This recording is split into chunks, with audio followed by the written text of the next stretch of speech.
kidnapped. Alan, please help me. Alice? You'll do exactly what I say if you ever want to see your wife again. I can't tell anyone except my agent Barry. Damn it, Barry, they'll kill her! You're my best friend, and I'm worried that you're not right in the head. The ransom is a manuscript I supposedly wrote that's coming true before my eyes. It happened just the way it was on that page. So dark. I have found only a few scattered pages. I want the entire manuscript. The deadline is in 2 days. I found Mr. Wake's pages. Good girl. How the hell did she get her hands on the manuscript anyway? I don't know. She's resourceful. I told you you were too hard on her.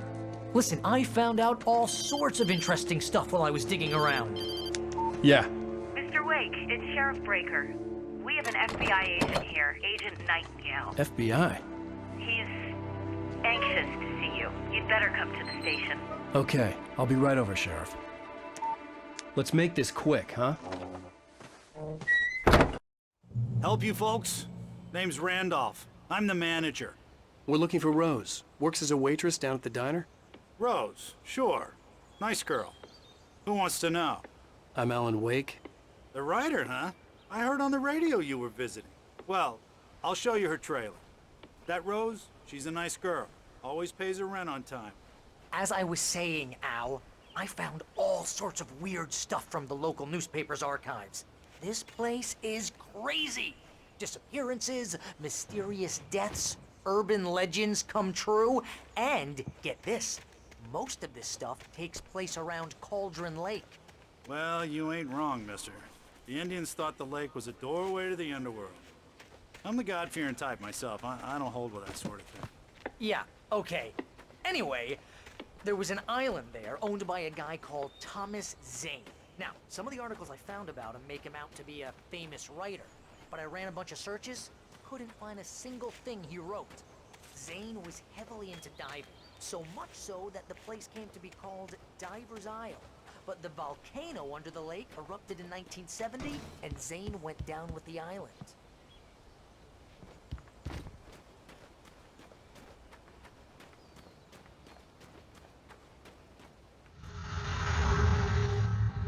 The trailer park where Rose lives is a cozy place that recently had a bit of a shock when a sailing boat picked up by a tornado crashed in the middle of 2 trailers.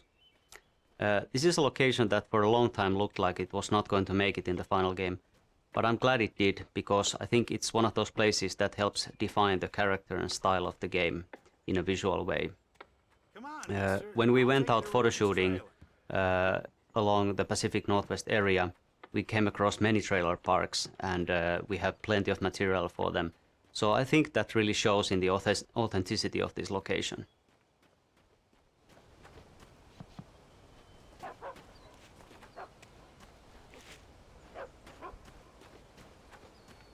Just follow me. It's not far.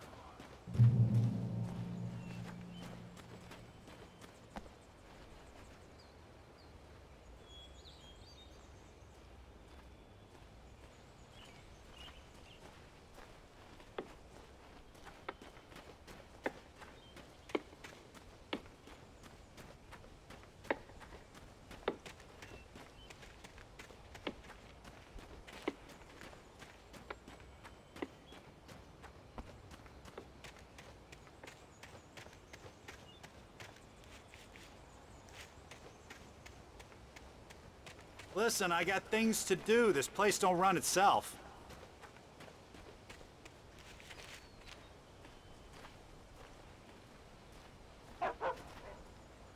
Yeah, how about that? It was there in the morning, as if it had fallen from the sky. But it would take a tornado to lift something like that. We're damn lucky it didn't crush any of the trailers. Aw, give me a break, mister. Can we just get a move on?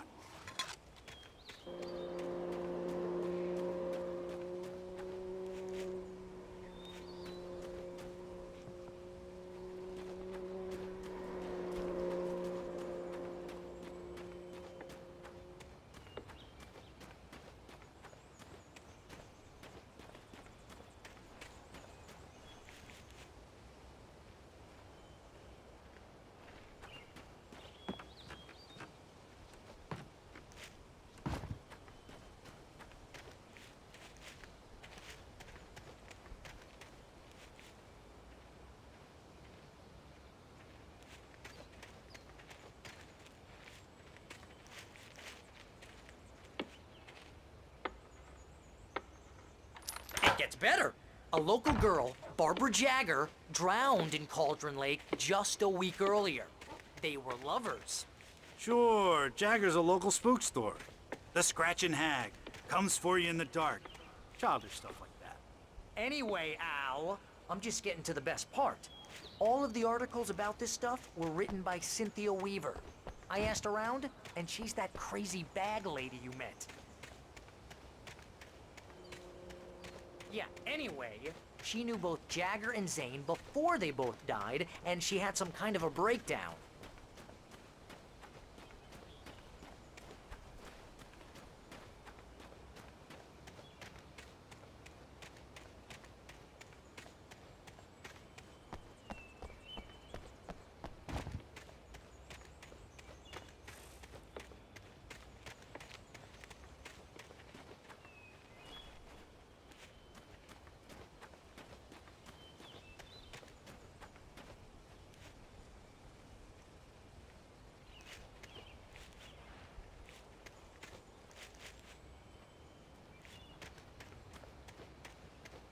Well, mister, this here's Rose's trailer.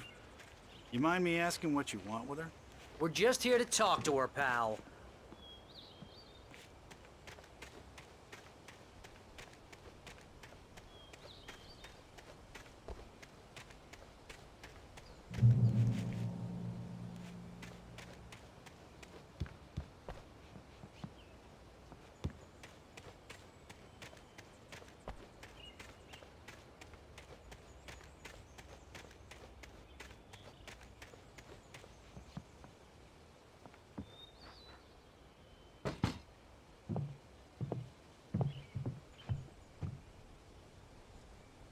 Welcome to...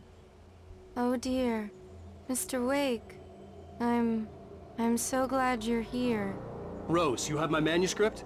Oh. Oh yes. Yes.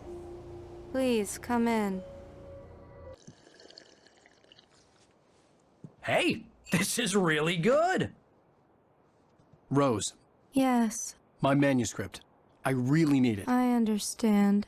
I know what you need. A muse to inspire you. Oh, for Barry. She doesn't have anything. Yeah, hey Al? Al, what's... Oh... Barry! What? What?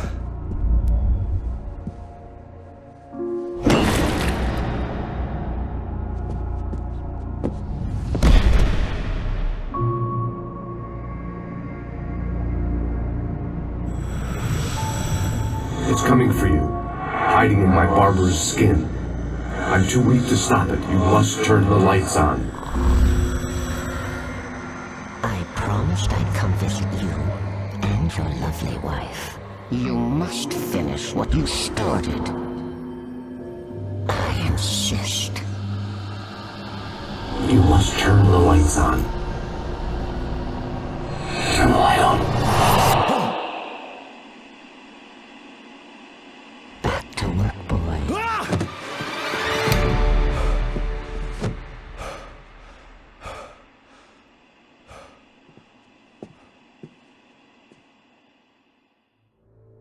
I felt nauseous, hungover. Only anger kept me going. I can't tell reality from dream anymore, but it seems I have an imaginary editor to help me. She's an old woman in a funeral dress. I call her Barbara Jagger. She's very strict. I'm writing faster and faster. My manuscript is being heavily revised. The edits are getting very aggressive, and each day there's less of me and more of her. I hate it, but I know she's right. She promises me I can save Alice this way. She knows more of this than I do. About the complex incantation I'm attempting. About this place. She's worked with another writer under similar circumstances, Thomas Zane. The genre of the story seems to be shifting. It's turning into a horror story. I'm getting close. I can feel it.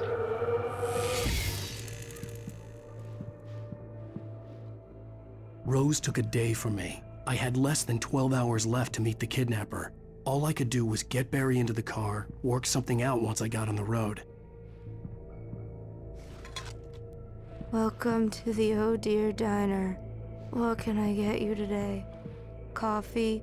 I couldn't work up much hate for Rose. Something had used her to get to me and left its mark. First refill is free. Milk and sugar on the counter there. Would you like to hear today's specials? Thank you. A nice day. Come back soon.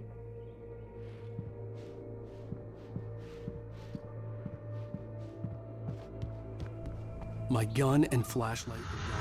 I'd have to find a way to get Barry. The Dark Presence is the main adversary in our game, and I wouldn't necessarily call it evil, but it is completely alien to our world. And Mr. Randolph liked Rose. That little smile she had. How she was still sweet when life had tried so hard to make her bitter. It wasn't any of his business what she did in her trailer. But those strangers, the writer and his smart-ass sidekick, looked like trouble. And they'd been in there for hours, way past her normal bedtime. He reached for the phone and called the sheriff's station. it may pretty much be the same thing. We don't really want to explain the Dark Presence in too much detail. We kind of want it to remain a mystery, but let me say this much. It's definitely not human. It doesn't think the way we do. A good example of this would be when Wake actually escapes from the cabin, and he actually just sits there and writes the whole thing into the story, and the Dark Presence is right there, and it just doesn't understand what's going on. It doesn't work on that level of logic. On the other hand, it can be very devious. For example, it has no problems whatsoever using Alice and Rose against Wake in a very sort of, contrived manner, and it works very well too. We talked quite a bit about the Dark Presence being weak in the beginning of the game, and that's true as far as it goes, but it only refers to the foothold it has in our world. Now, it is strong. It is very strong and very big in its own world. But I hope I can make the night a little bit easier to get through. Caller, you're on KBF FM. Hey, Pat, it's Walt Snyder. What's on your mind, Walt? Well, I ain't the way you are, but, I can't sleep either, I just been staring out the window here, trying to make sense of it all, but, I ain't been drinking either, I just... Well, you sound like a man with a problem, Walt. I had argument with Danny, Danny, and, then I got in trouble with the law, and, I'm just, I heard something like that, Walt. Yeah, well, Danny's my best friend, and, they let me out on bail today, and now I'm just alone here at the window, waiting, man, and there's something in the air tonight, man. I was just outside looking up at the sky above our broadcast tower. Same thing. What are you waiting for, Walt? I don't know, but, something's gonna happen. I think I better go. Well, Walt, maybe... No, thanks, Pat. Well, good luck to you, Walt. Hang in there. Let's take a little break, folks. This weather's really something else, huh? How can I be sure?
you're gonna get it now.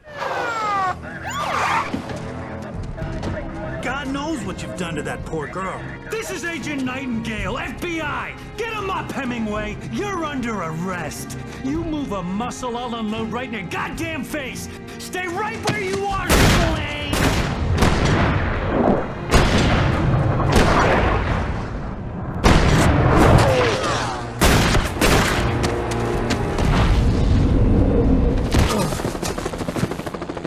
What are you? I'm standing right here, you goddamn maniac!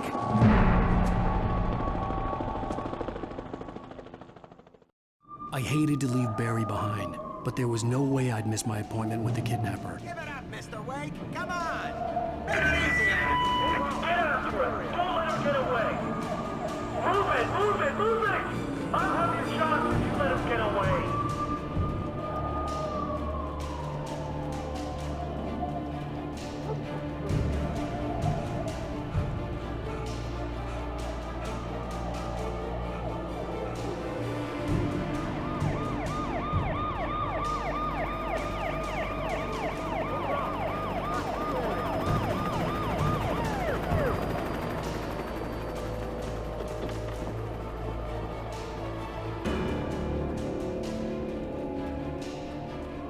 Stop running!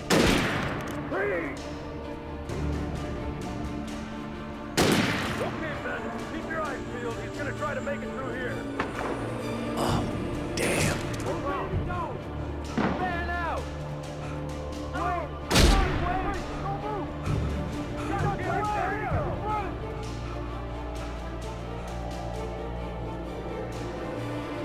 God damn it! Where did he go? Runs away! Keep an eye out!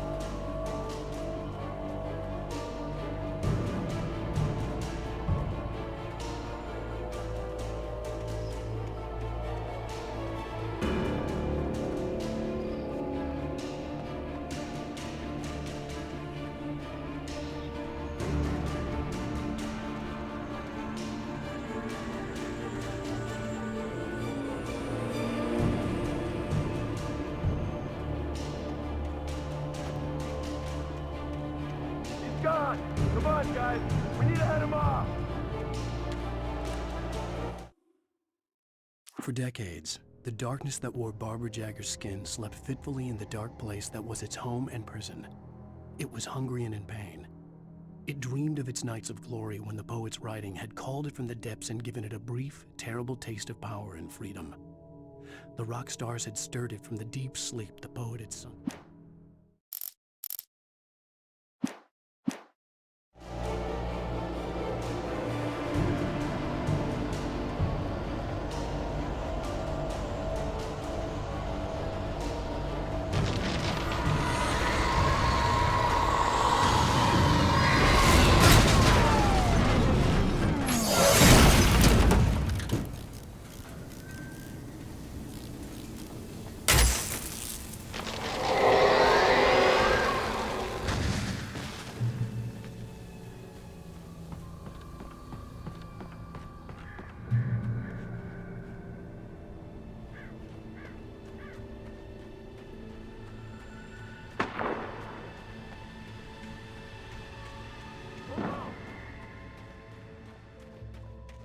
Search the area!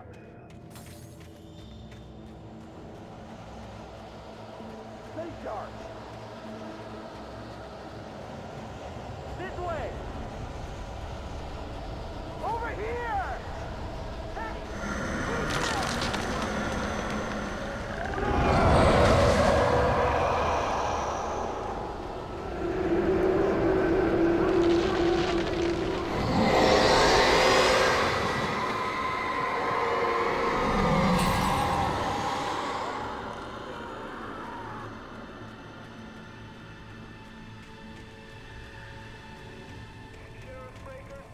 This horror was everywhere I went, circling me. The cops didn't stand a chance. They were after a writer, not a monster. Are you kidding? I mean, have you seen this guy? He wears a tweed jacket. Over. He's the guy we're chasing. If it's not him, who then? Bigfoot? Over. I don't know yet, but I'm not in the habit of jumping jumping to conclusions. That tends to come back and bite you in the ass. Out.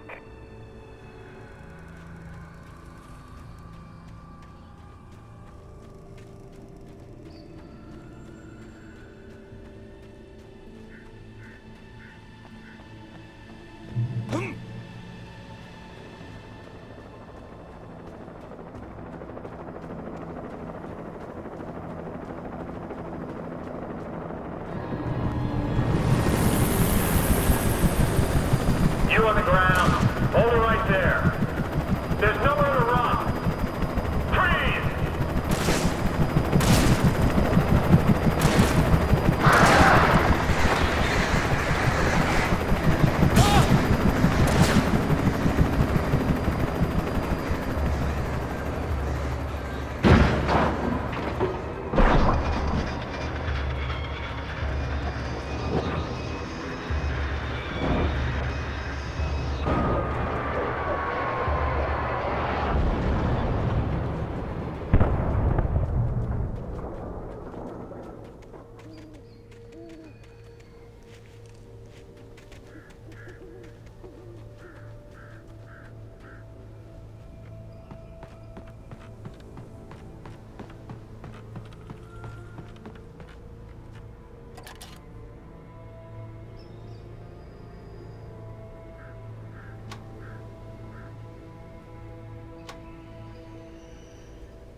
This is James. Mulligan, Thornton, come in. Over. Thornton here. James, we got both Wheeler and Rose in custody. They didn't put up a fight or anything. Why, they were... Hey, what are you... Come on! Sit down and give me that. James, Mulligan here. Over. Go ahead, Mulligan. Over. We got Wheeler and Rose here. Wheeler's drunk or hopped up on something. Speaking of which, that Fed had a pretty distinctive whiff of Otis Scotch about him, if you know what I mean. Over. I don't have anything on that, Deputy Mulligan. Over. Well, whatever. Anyway, Rose is just being plain weird here. You better get Doc in to take a look at both. Over. Gotcha. You better get them here quickly. The, Fed's gonna want to interview Wheeler. Over. Oh, yeah, I'll bet it does. Looks like they have a lot in common. Mulligan out.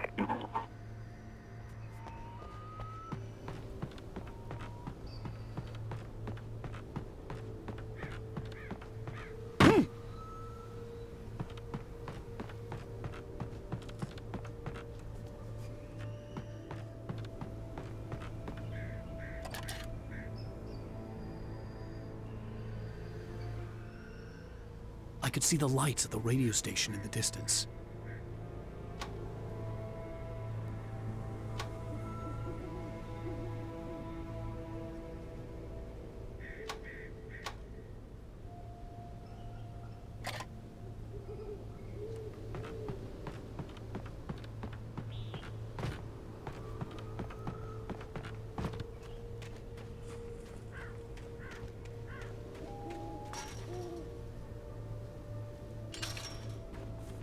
I imagined that the broadcast tower in the distance was part of the local radio station.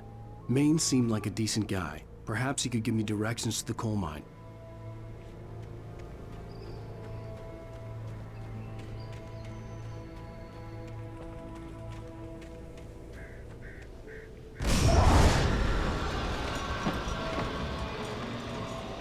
Unnatural shadows clung to the gate.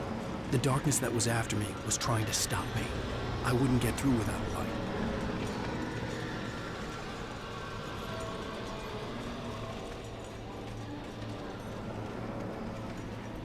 There was no power to the searchlight.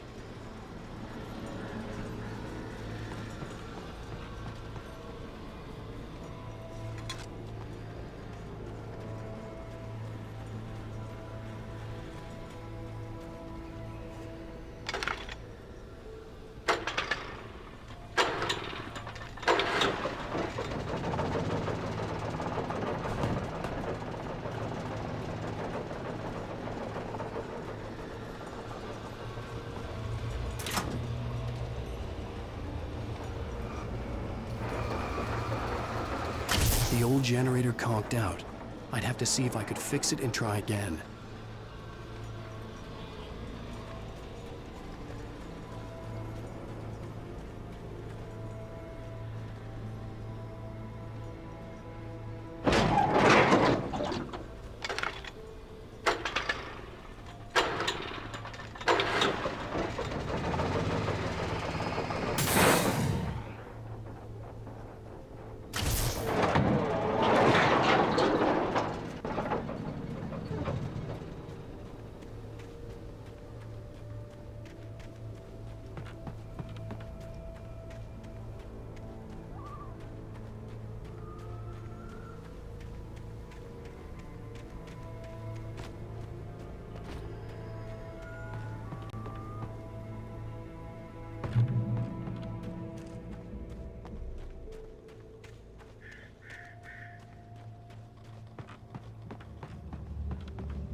It took me a moment to recognize the flashbacks. They were an ideal Here we see weapon one of for the my most useful situation. tools that the gameplay designers have. We call it beds, for bringing enemies to the scene. It started off as a simple spawning system, but as time went on, it evolved into something bigger. It actually now incorporates build-up as well. You hear the whispers and sounds that the darkness creates, and, well, the darkness itself actually appearing in the forest. It hides the enemies when they actually get close to you. On top of that, we have a reveal system which shows the first enemy attacking you, but we do it only once per combat. After that, you're on your own.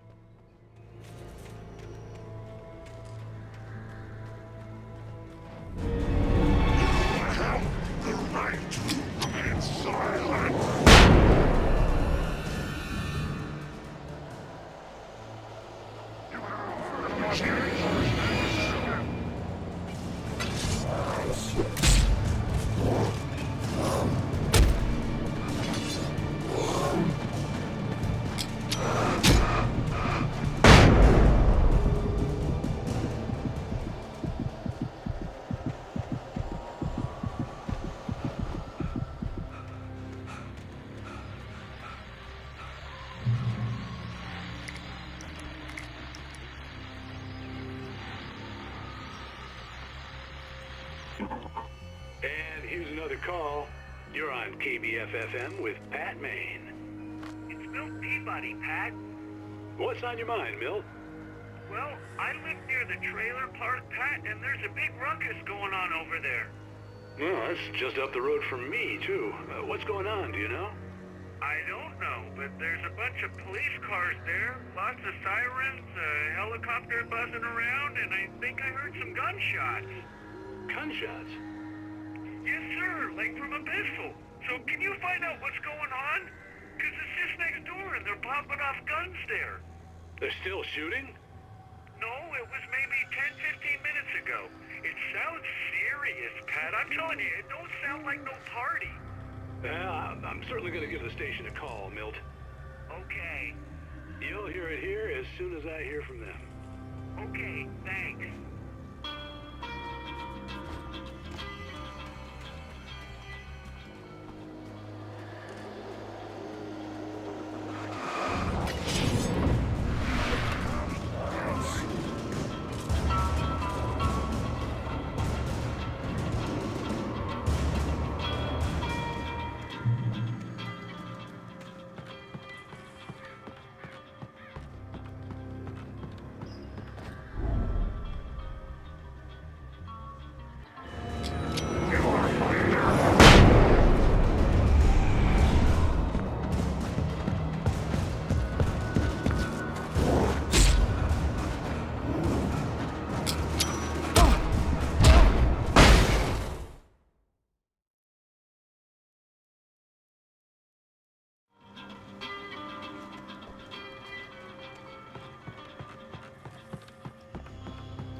hope Maine could lend me a car to get to the car.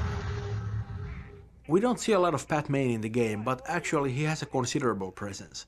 One of the problems with Alan Wake was that we really wanted to maintain that small town atmosphere, but that's very hard to do when, you don't actually spend a lot of time in the small town itself. A familiar and dependable radio will solve that problem. Also, I think R.J. Allison, who plays Pat Maine, did a wonderful job. He really nails the character, and it's so great to be alone in the dark and then hear that warm and dependable voice.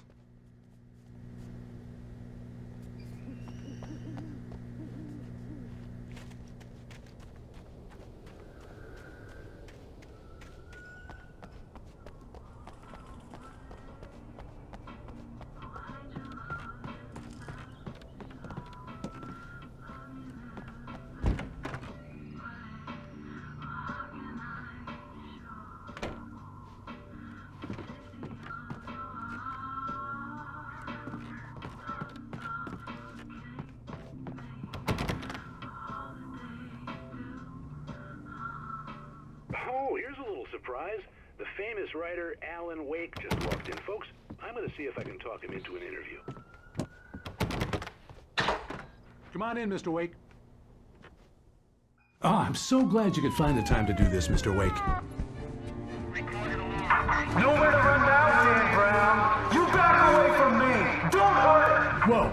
Whoa. Everyone calm down. Put the gun down. We're all friends here, right? Cool your jets, Nightingale. We got him.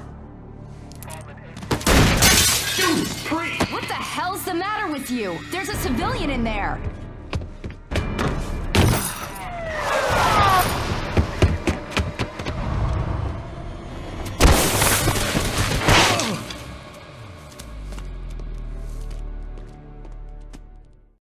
I'll get you yet, even if it kills me. You hear me? You hear me? H.P. Lovecraft? I had fallen off so many cliffs it was ridiculous. Here we have another really well set up journey. The train depot and the bridge in the distance well visible from early on. As an interesting side note, this whole area was originally just a minor branch. Not even a branch. Alan Wake just basically had to get a car from the...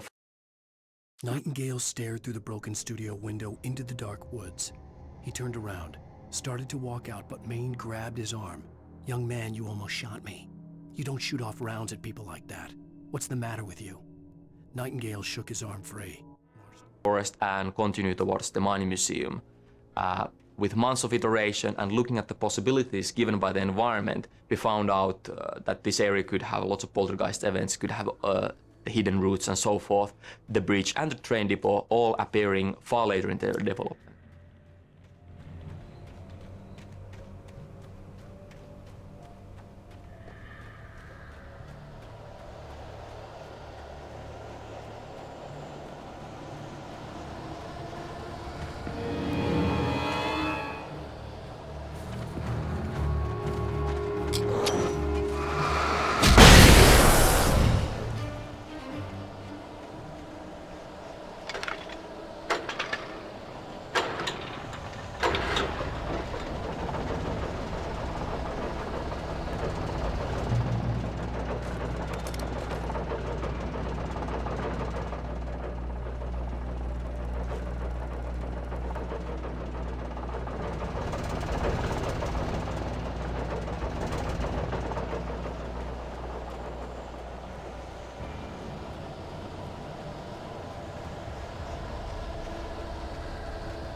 There was no sensible reason for the power company work lights to be here. It was almost as if they'd been left for someone like me to use.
The bulldozer's engine roared to life. Mud and rocks flew as it fought for traction. It crashed through the concrete wall and landed heavily in the yard. If it were an animal, it would have shaken its head after the impact, fixed its eyes on me, and charged. Of course, it had no head, nor eyes. Shadows crawled on its form, twisting it into a monster. Then, it came.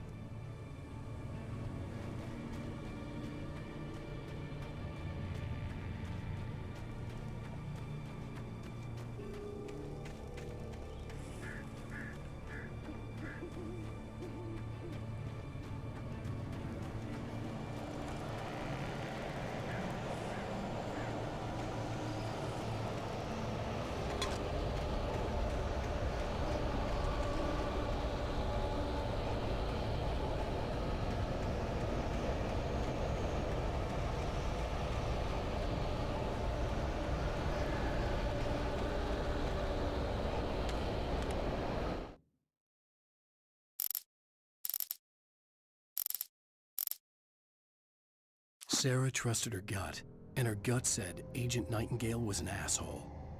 He felt wrong, and it wasn't just the smell of stale booze.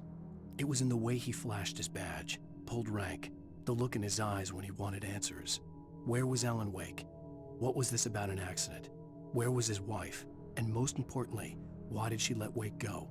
He wouldn't answer her questions. Federal business was all he'd say.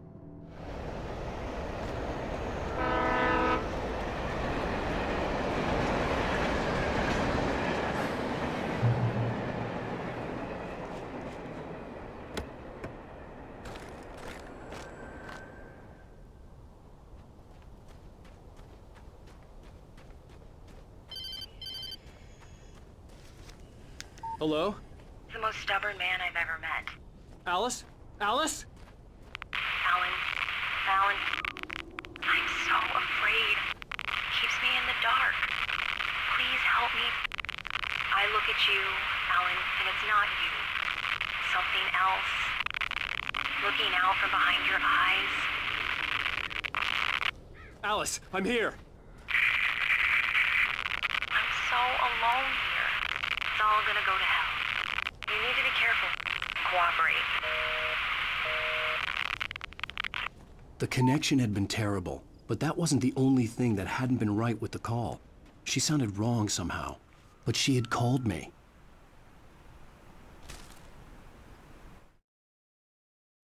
The pipe wrenched itself loose from the bridge's steel framework.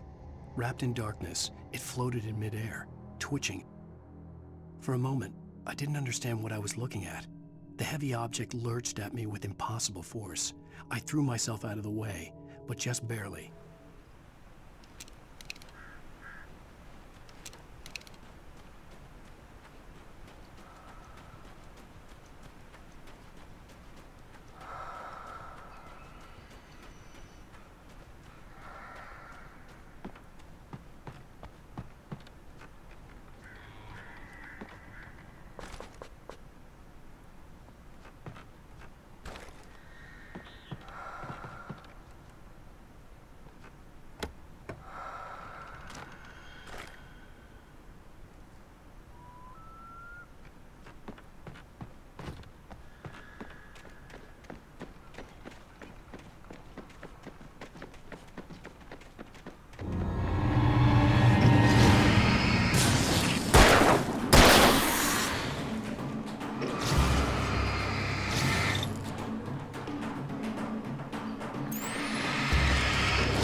I could see a railway bridge up ahead, and a warehouse of some sort on the opposite shore. I hoped I could find a car. Everybody knows the movie Poltergeist, but I wouldn't say that it was the origin for this idea. This game is about possession. It's about the dark presence taking over everything in the world.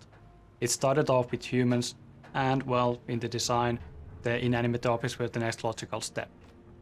One of the hardest things to do was to convey intent. The objects don't have any body language, unlike the Taken. How we ended up with the current feature was that the lead writer actually encountered a problematic physical object. It flickered around the terrain erratically, and you really couldn't tell what is going to happen next. And that ended up being a real feature. And here you can see the result.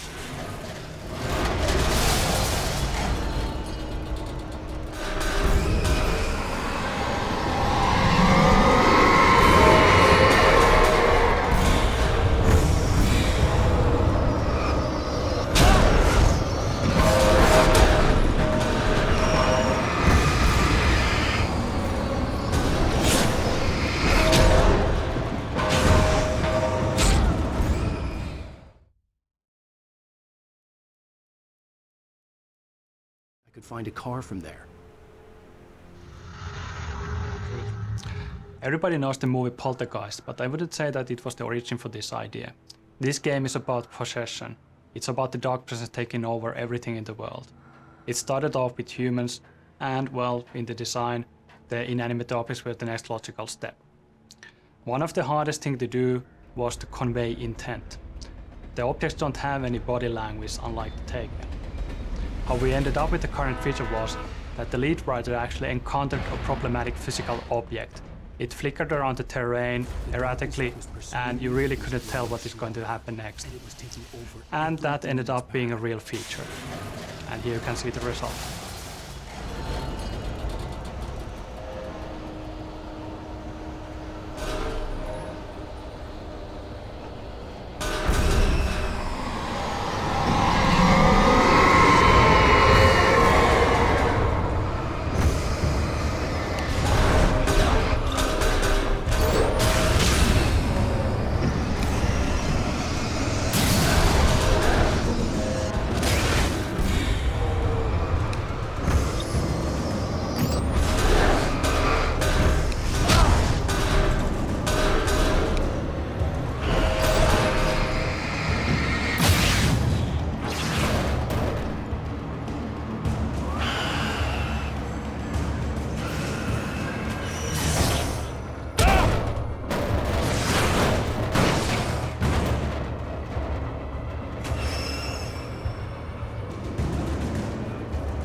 I slammed the door shut right in his smug face.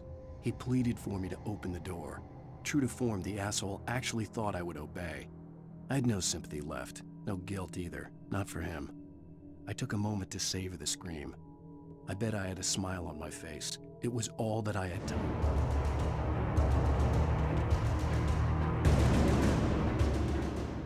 As a teenager, just starting to get interested in writing, Stephen King had been a source of inspiration to me. I thought about all the inanimate objects that had come to life in his books. No one is safe in a good horror story, certainly not the protagonist. That's what makes them fun. This was anything but. The darkness could possess anything, and it was getting closer.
Did you call 911?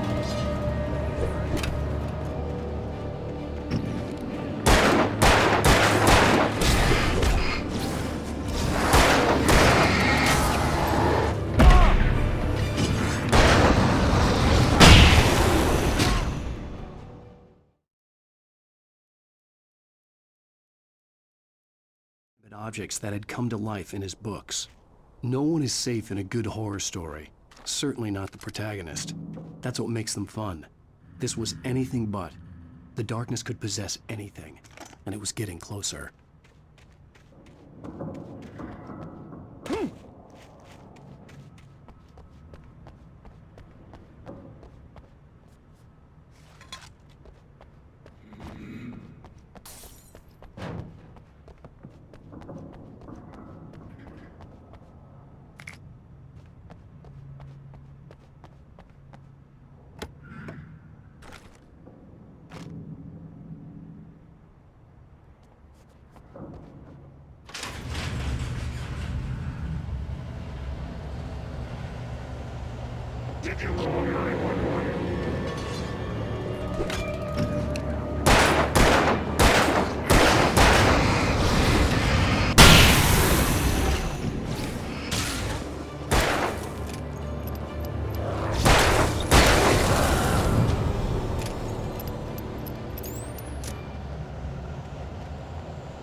The dark presence can take over almost anything. That includes machinery like vehicles.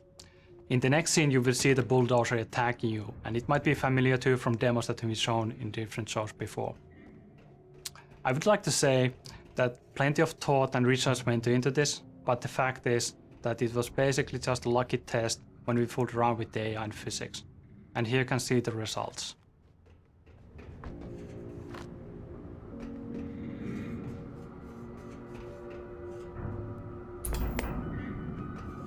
We take the facts of our existence for granted, unaware that they are merely a thin veneer of desperate self-delusion, covering a vast cosmos of madness and horror.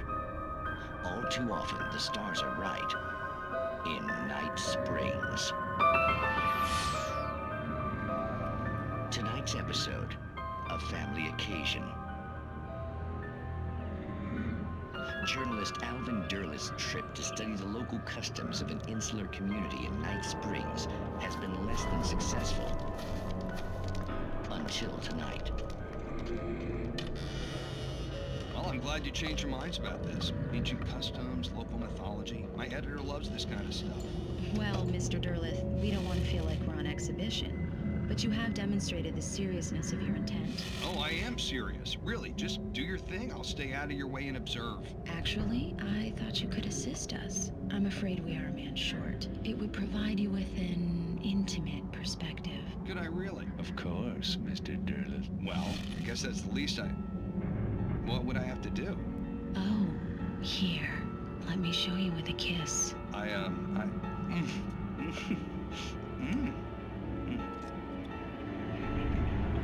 What did you...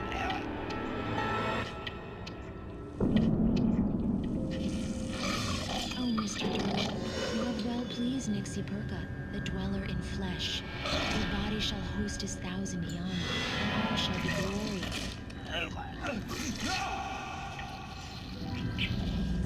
Shh, darling, be calm. Shh. Alvin Derleth learned a harsh lesson.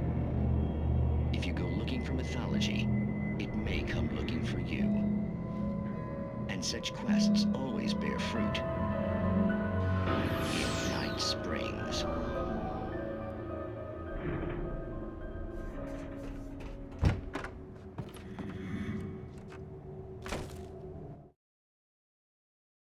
The darkness surged towards me, sucking everything loose from the ground into its depths, tugging at my clothes.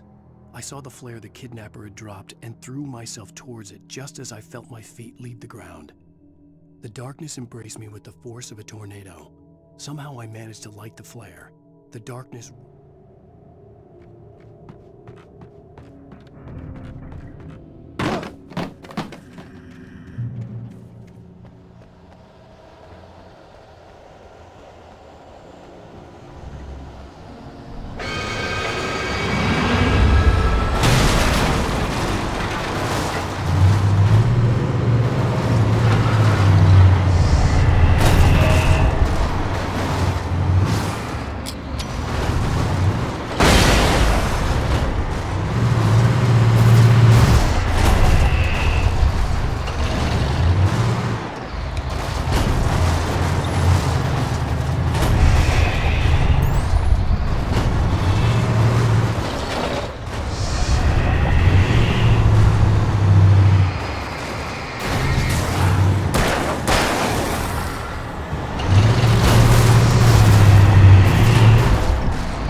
I had never been this glad to see the sunrise.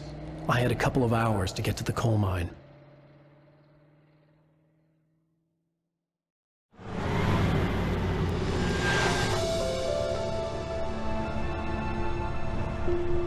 The coal mine wasn't far now.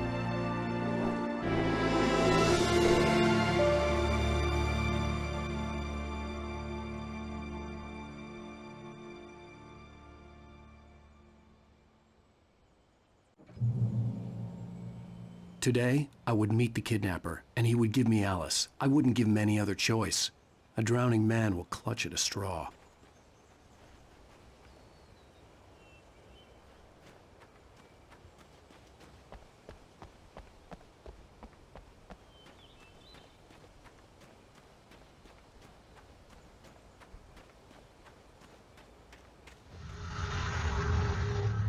This daytime driving sequence is great to have in the final game, especially considering that it was a source of debate earlier on. It's fairly hard to actually see this kind of sequences, are they actually working or not, before we have the final environment, the mood, the sounds, and so forth. Of course, now it is great to have in the final game. It provides a very nice change of pace in the middle of episode 3, and it provides a great showcase for our technology, our views, and also it's great to see the environment that you usually see in the night, covered in shadows and in fog, in its full glory.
This is Pat Maine, and you're listening to KBF-FM. Folks, I want to apologize for kind of abandoning you to that looping music track last night, but I was detained. You see, I encountered a big-shot G-man with an itchy trigger finger who could use a lesson in manners and a boot in the ass, not necessarily in that order either. Now, folks, I know I'm not being very informative here, and I apologize for that. I really should just keep quiet, but I'm just so peeved right now, because some people just shouldn't be carrying badges. I'm just glad that our Sheriff Breaker was there to straighten things out. And if someone I met last night is listening, let me just say, I'm sorry if my mouth got you in trouble. I'm pretty sure you're not the bad guy here. Godspeed, son. I hope you know what you're doing. Now, on a lighter note, I'll be talking to Dr. Nelson all morning. But first, a little music.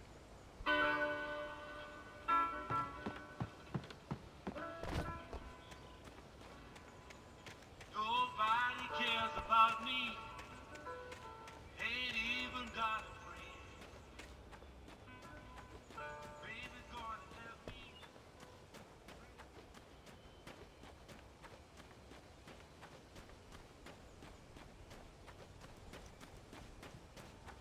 Oh, I hate to be alone.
welcome back to KBF FM. Hope you enjoyed that tune. Now, Doc, you were talking about life and finding that special someone, that soulmate. Well, you were talking about that. I was saying I don't buy it. Well, see, to me, that's strange, because I always pegged you as a hopeless romantic. You got me there, Pat. But I think love's where you look for it. And you need to do a lot of looking, sure. But the idea that there's that one special person out there for you, and if you miss that chance, it's gone forever and you're forever incomplete. I mean, isn't that depressing? Or, heck, childish even? There's plenty of fish in the sea. And apparently a fisherman has a fishing analogy for everything, but what you're saying, isn't that a little harsh? Well, no. What I am saying is that your potential for finding that connection isn't limited to what's essentially a chance encounter. How is that harsh? Yeah, well, I guess that's a nice thought, but let me say something personal here. Okay. Now, well, I don't disagree with you exactly, but I can't really fit that together with what I feel, what I felt for someone, because she was the one. She was. And I let her drift away from me. Maybe I didn't put in the work, I don't know, but, well, since then, and it was a long time ago, but since then, there hasn't been anyone, not like her. And I'm not saying I dwell on her or haven't moved on. I like my life. I'm not living in the past, but I do miss the way she completed me. You can't argue with the heart, Pat.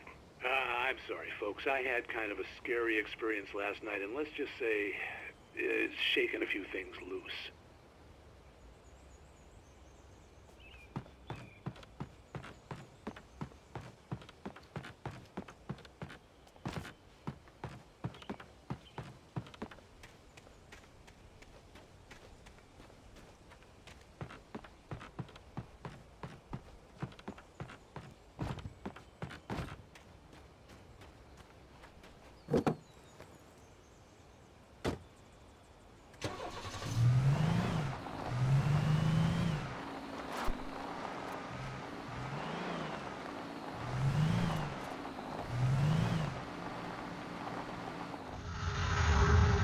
The feel of history and roots is somehow very present in the whole Pacific Northwest area.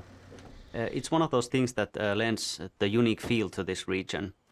This was once a very inaccessible and thus isolated region, but in the turn of the 19th and 20th century, as railroads started getting built, it was suddenly connected to the rest of the country. This greatly benefited industries like mining, for example, because now ore could easily be transported across vast distances. Towards 1960s and 1970s, mining steadily declined, but this area is still filled with all sorts of landmarks and reminders of that once blooming industry. To me, these kinds of things really matter because they are the reason behind why things... For Mott, spying on the writer on the ferry had been a disappointment. His boss had made Wake out to be something special, but Mott hadn't been impressed. He'd gotten a good long look at the wife, though, and he liked what he saw. Mott had fantasized about goading Wake into a fight, but it hadn't happened.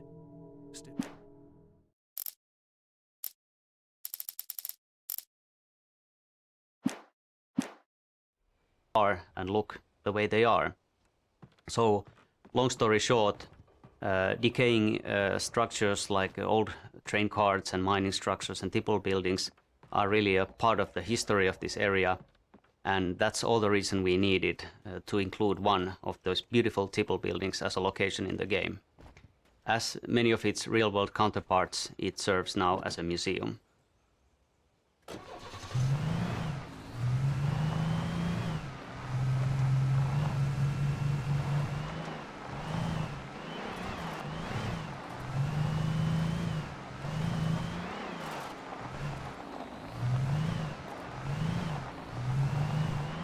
I was early.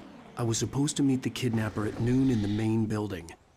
The coal mine was quiet. It was a museum now.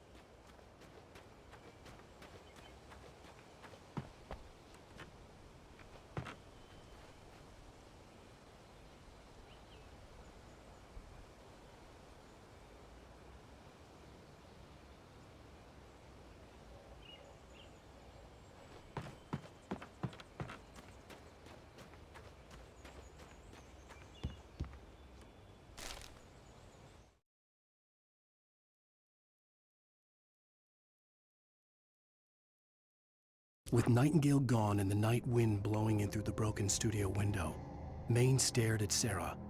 The sheriff looked away. Payne's voice shook with barely controlled anger. That boy's doing more drinking than thinking.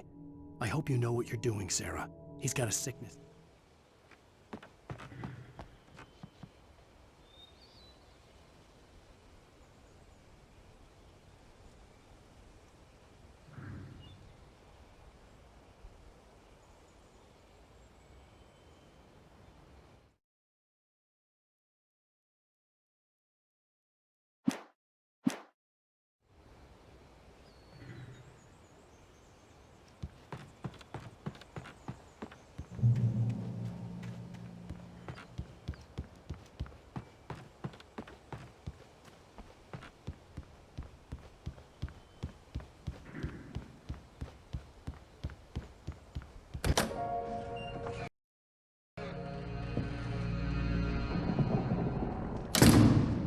I didn't want to go outside.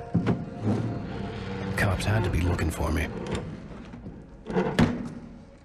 The noon sun turned the place into a sauna. The day dragged on.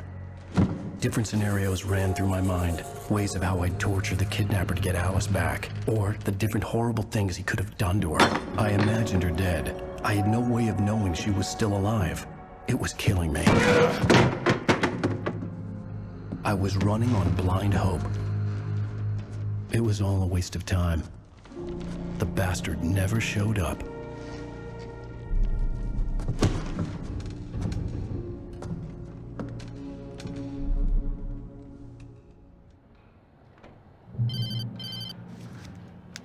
Wake! Where the hell are you? Change of plans.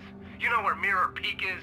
It's a big mountain north of where you are. You follow the path from the mine, you can't miss it. There's a lookout point there. I'll be waiting. I'm through being jerked around by you. You want to see your wife alive? Because if you do, you better watch what you say to me.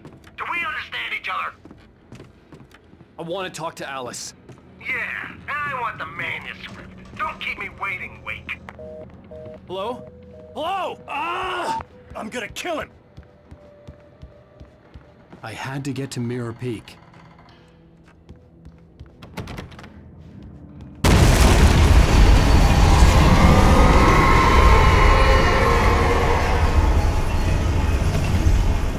It was close, maybe closer than ever before.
Okay, now this whole kidnapping thing is...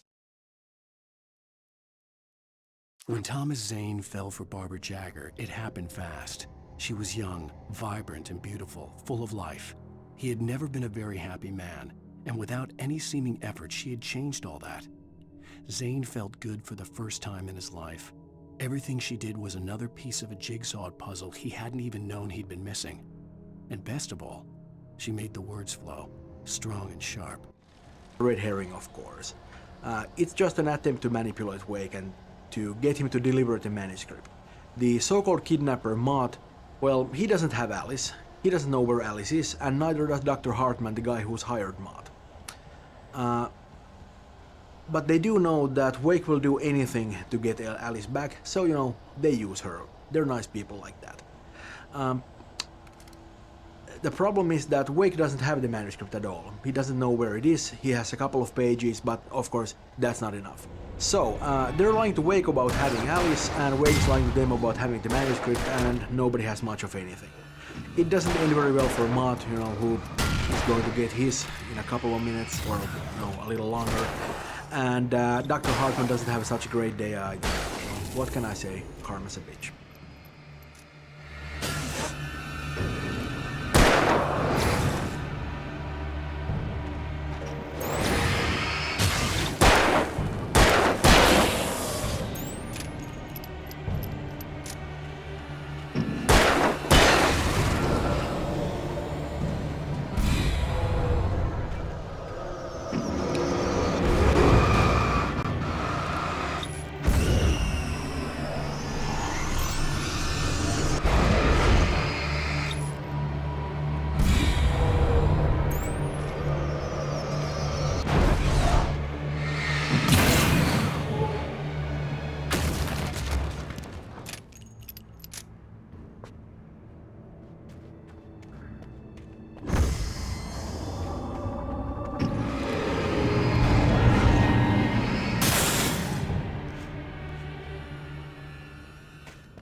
The only way to reach the hillside ahead was to go through the building. I had to find a way to avoid electrocution.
Some of the taken retained echoes of their former selves, but these were just the nerve twitches of a dead thing.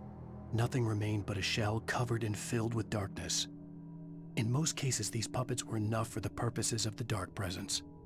But for anything more elaborate, as with the writer, it was different. It needed his mind. And so rather than taking him over completely,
there was no way the flashbang grenades were standard power company equipment.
I stared through the bars of the jail cell.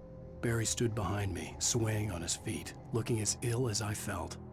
Agent Nightingale stood on the other side of the bars with Sheriff Breaker. Nightingale had a stack of manuscript pages in his hand. He seemed unhinged as he gloated.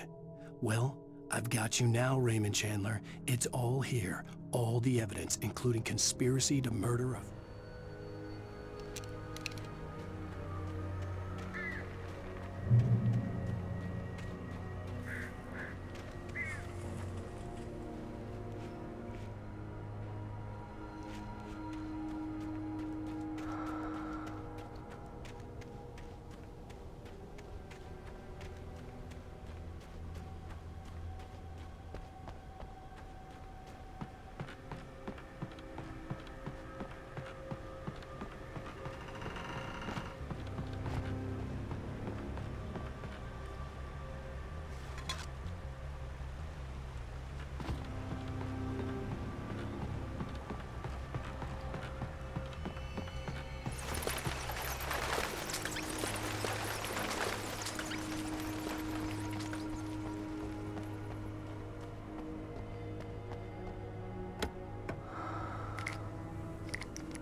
Our technology enables us to have a set of ready-made landscape types that tile seamlessly with each other and can be used to quickly lay out large sections of terrain, instantly creating realistic landscapes. These biotypes, as we call them, contain lots of different information about the resulting shape of the terrain. Things like what the ground is comprised of, is it mud, rocks, or grass, and what grows on it, different kind of foliage and trees, and also its bumpiness. So we don't manually build every square meter of forest that there is in the game, but instead focus our efforts on creating these biotypes so realistic that they can be used to cover a patch of terrain of almost any size and still look realistic. We then cover the terrain with patches of different biotypes that go together very well before finally going over the area with a precision polish.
dark presence was moving ahead of me in the same direction I was going. A cold feeling settled itself in the pit of my stomach. Was it going for Alice?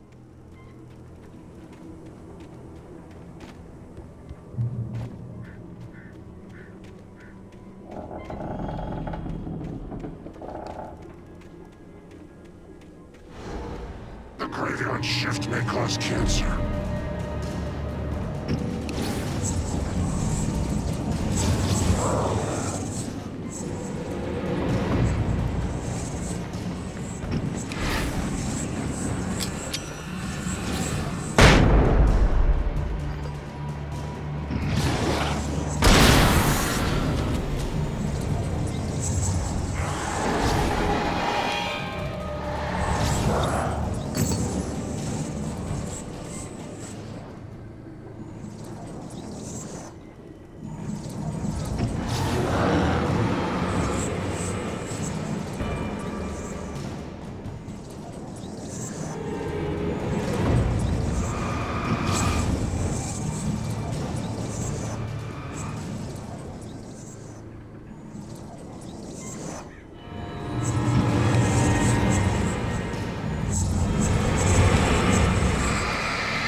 The place was dead, a ghost town. Had been for decades, maybe a century.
Things were never as simple in real life as in fiction. I had lost count of the times I had wished there'd be a clear reason for my writer's block. Something to fight, something to lash out on. There wasn't. I was filled with doubt. I was nothing like the hero in my books. Alex Casey had gone through his life with single-minded determination, never wavering from his goal. Even now, I was angry at myself.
side of writing is a struggle.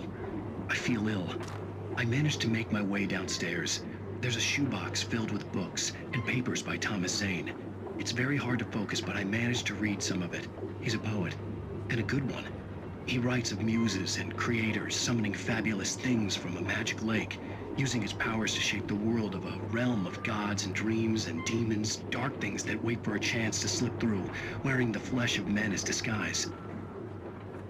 Zane writes about himself, his girlfriend being taken over by a dark presence, about growing scared of the lake. Zane believes it's a mirror to the gaping void of darkness above, where some Lovecraftian presence lurks. I crawl back upstairs. I'll borrow these things for my story. They ring true. They fit.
The kidnapper had sent me a text.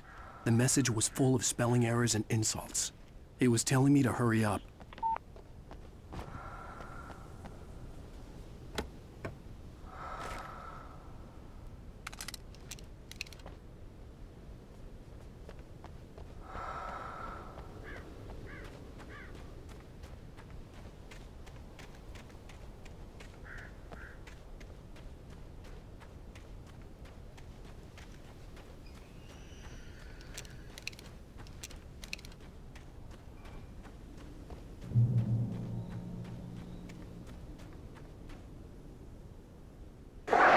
Birds.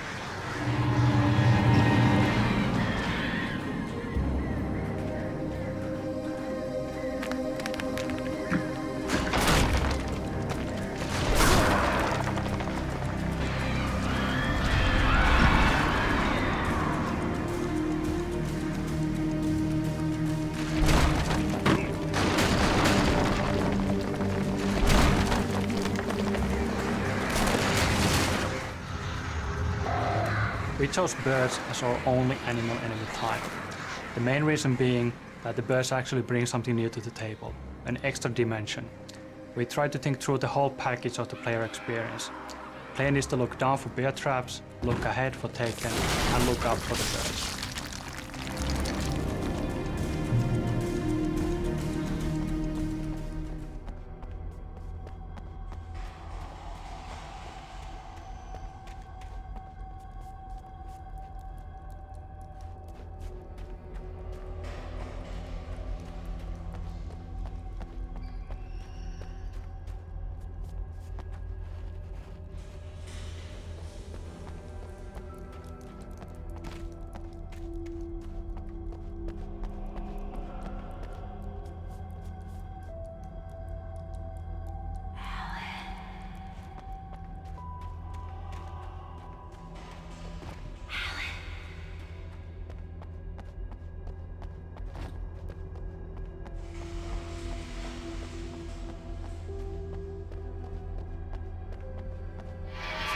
Without warning, the headache stabbed at my brain.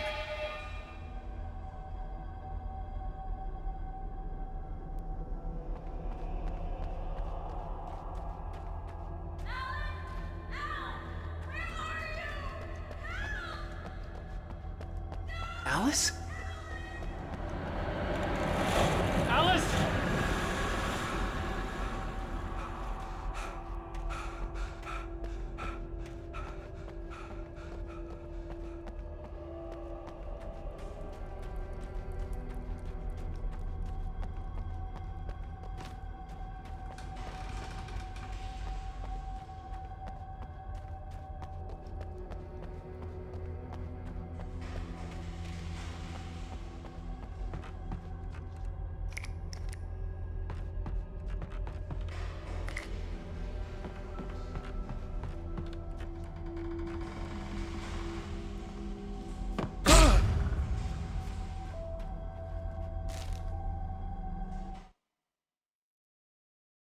even behind the closed doors and curtains of his grimy room at the Majestic, the local motel. Nightingale could feel the locals' eyes on him, the unrelenting pressure of their judgment. He forced it out of his mind. For all he knew, they could all be under Wake's spell already. You do what you have to do to get the job done. He took comfort from the bottle in his hand. Please, he thought.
The guys who did this mind puzzle, Antti and Tiago, did a really amazing job here.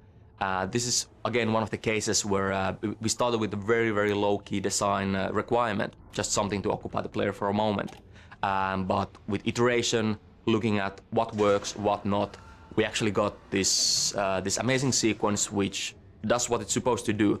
It looks complex, it looks imposing, but it's very intuitive to play, and I hope you actually enjoy going through it.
In a similar vein to how we handle the different types of terrain with biotypes, we have a preset system for weather styles as well. The game engine lets us control numerous parameters, things like cloudiness, wind, rain, and also lighting parameters, things like color, intensity, and blooming, to create truly stunning weather effects. Using this technology, we have created a palette of ready-made weathers that can be called upon at any time, so really it is weather on demand at the push of a button. Each level has its own, or sometimes many, different styles of ambience, and so their own mood.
Lightning flashed behind the windows of Cauldron Lake Lodge.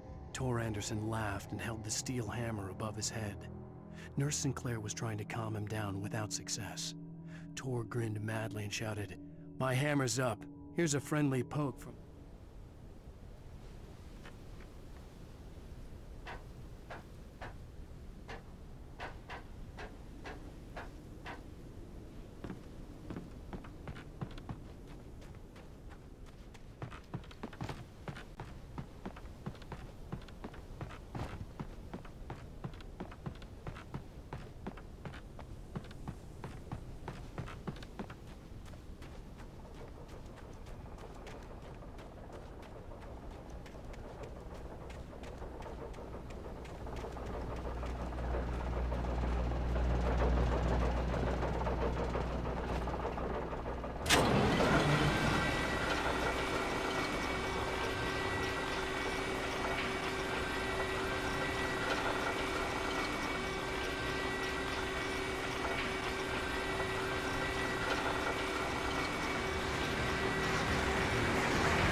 Maud had checked all of Stucky's rental cabins.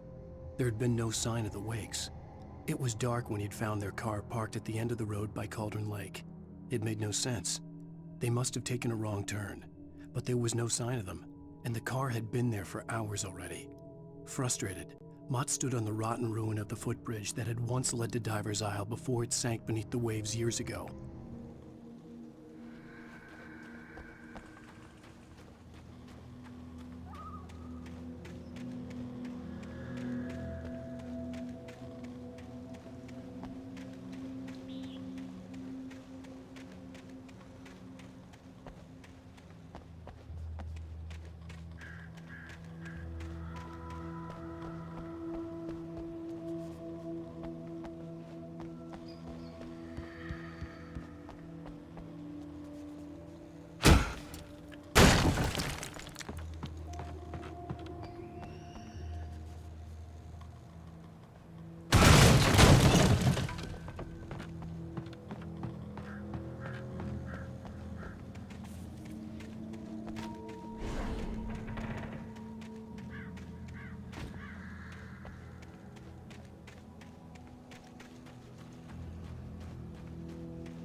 could see Cauldron Lake. I thought I could make out the spot where the island and the cabin had been.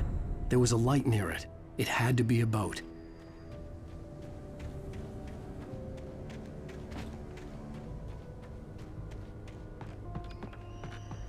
I was close now. I had to get there fast. I dreaded what I would find.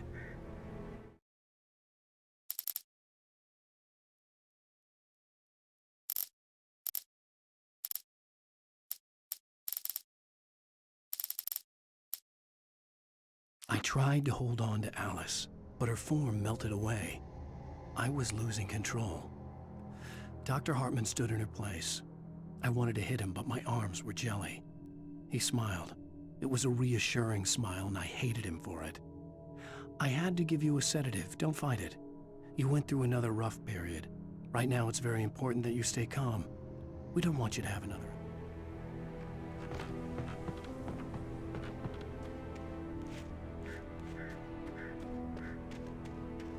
Wait! Are you? Wait! Hey, I'm here! I'm coming! No! Get away! Sorry. Please, it's late. The boss didn't know who he was messing with. I didn't know. I swear, I didn't know. We don't have his wife. We don't know where she is. She's probably drowned. We just said we had her to make him play ball. You see? To get him writing for us.